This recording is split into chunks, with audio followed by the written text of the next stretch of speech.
I'm Guy Nuzum, married to Shauna Nuzum. We've been married for 25 years. I've lived in Mount Vernon for about 3 years and worked for Division of Youth Services. I was born in Seattle and just kind of grew up in a middle class family. And about five, some things really started sticking out that just didn't really seem to add up as other kids as normal. Mine was a little different. My parents divorced at 5. Looking back, I kind of figured that out when I went to walk in my front door and I knew my dad wasn't there, but I knew another man was, and I didn't know what that really meant. Life just kind of went on. I don't know, it was about a year, maybe two, somewhere in there. They ended up getting remarried, and we moved to another neighborhood.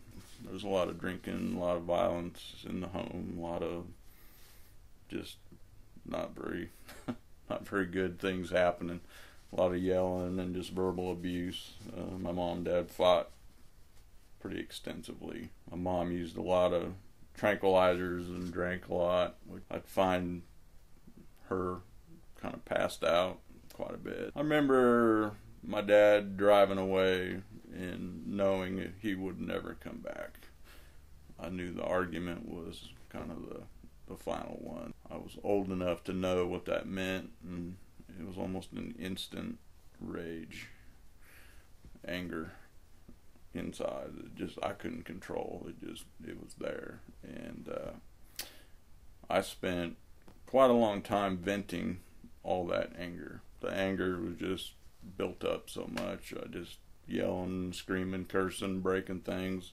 Glass was very cathartic, so I'd bust out picture windows. I'd take money out of my mom's purse when she was passed out, and I'd come home when the money ran out, and I just kind of did whatever I wanted. My mom couldn't really control me. Somewhere in here, I went to church a couple times at this point in my life, and went to Sunday school and heard about Jesus for the first time. And I really couldn't comprehend, who he was and what he could do for me. I just didn't think that, Jesus could do anything in my life.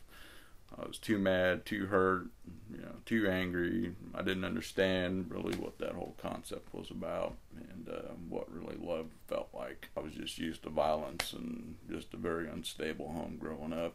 My mom used to dial 911, and I knew she was hanging up. She tried to get control of me, and I kind of figured that game out pretty quick. I got mad. She locked me out of the house and put my fist through the screen door window. I still have a scar to this day to remind me of not to hit things when I get angry. She ended up calling 911, and of course I'm taunting her.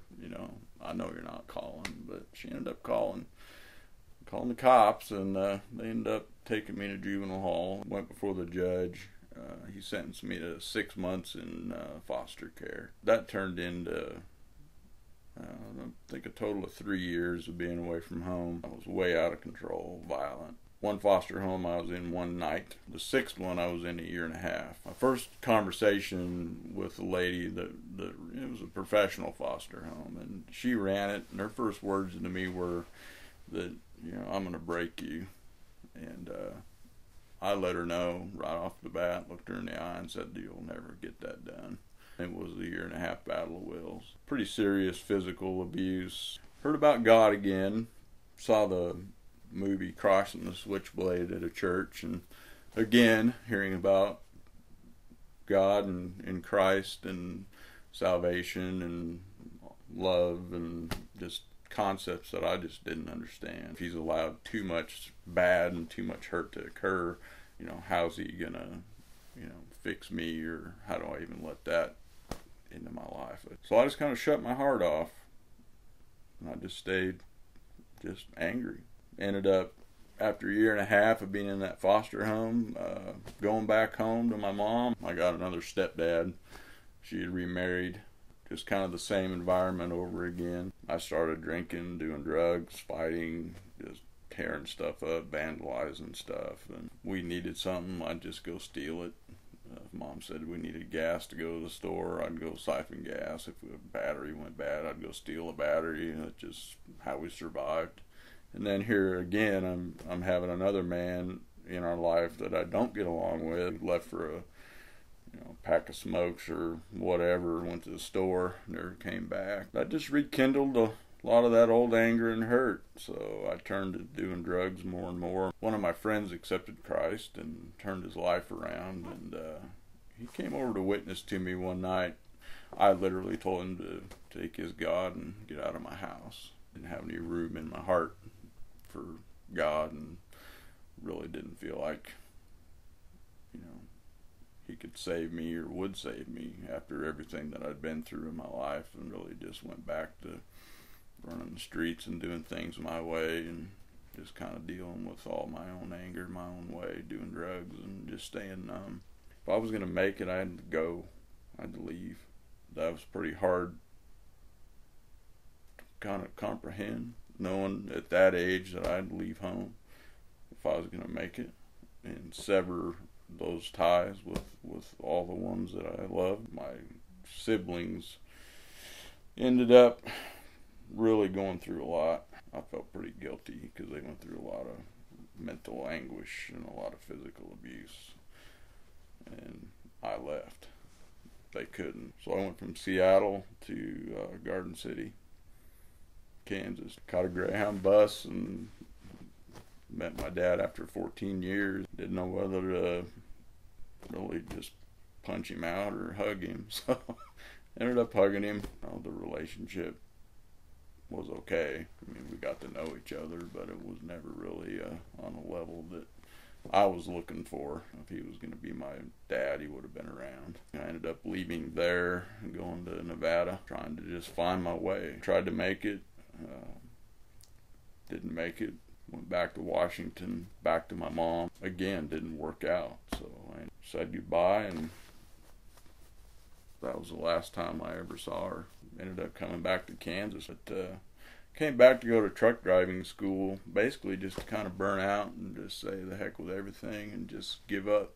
Met my wife and ended up marrying her. Shauna was a Christian, and she was the one person that could get past the hurt and the pain and the anger and the wall I built up. Started taking me to church, started letting things into my heart, a little at a time, and really getting a better understanding of God and salvation. They ended up having a revival when I remember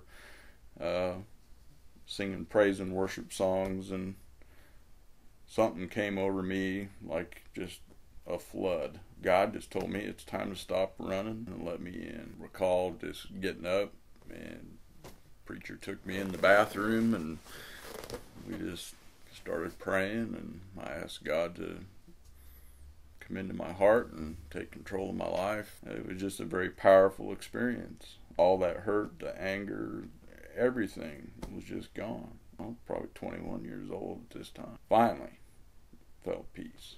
I was on this spiritual high that I was just like, man, this is awesome. I feel great. I felt better than I ever had in my whole life, My mom died, really just brought a lot of that old hurt and pain back. Just trying to deal with the pain and the loss of really all my family. I lost them within 7 years. My cope was just alcohol. That's what we did.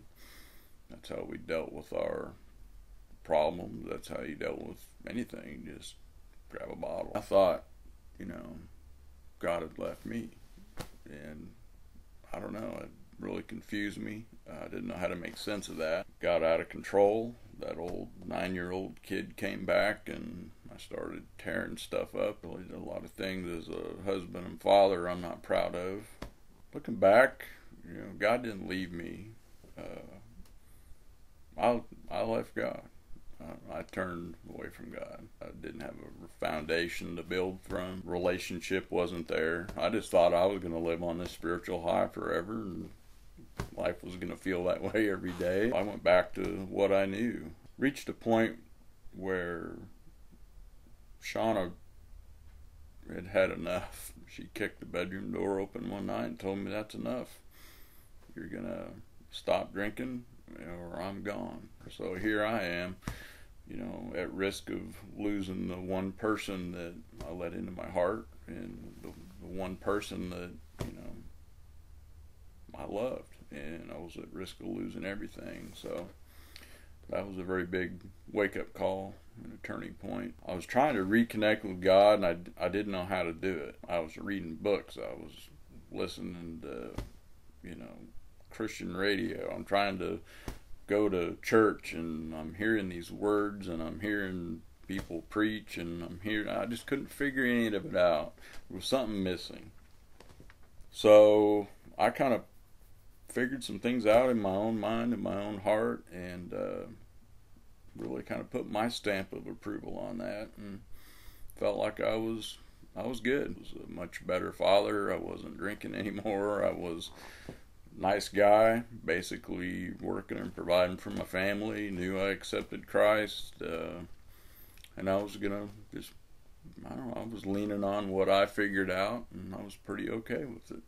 Even though I wasn't focused on putting God first, God was still working in my life. I was learning a lot of lessons along the way. He was providing job opportunities, getting me to where He wanted me to be, whether I knew it or not. About 35, God provided an opportunity for me to get into law enforcement, and I think that's where my attitude took a big turn for the better.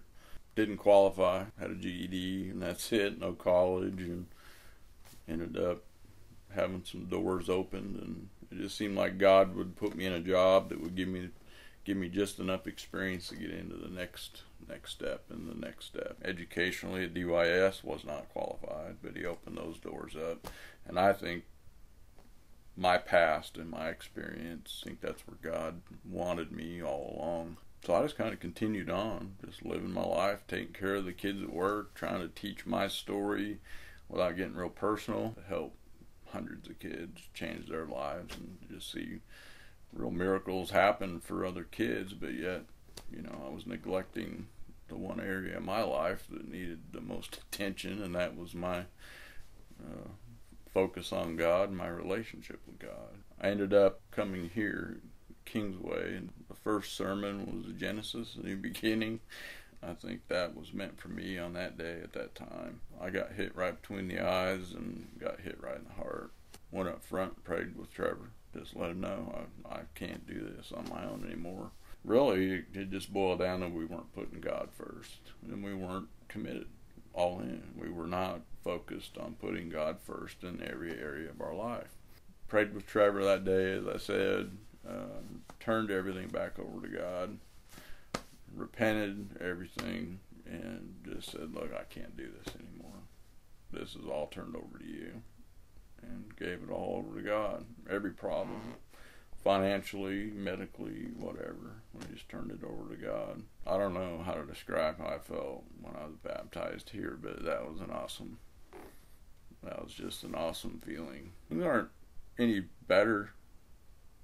Our situation financially still isn't good. Shauna's health is still in decline, but I know God's going to take care of her like He always has. He's provided everything that she's needed when it's been needed. I'm not carrying this load on my shoulders. I've turned my life 100% over to God. It's in His hands. Everything. I am all in. This is a daily commitment for the rest of my life. If God can work in my life and straighten my mess out, He can work wonders in your life too. Nothing's impossible for God, and nothing can stop His love. My name's Guy Nuzum. I'm not a fan. I'm a follower. That doesn't mean I have everything figured out, but I'm all in.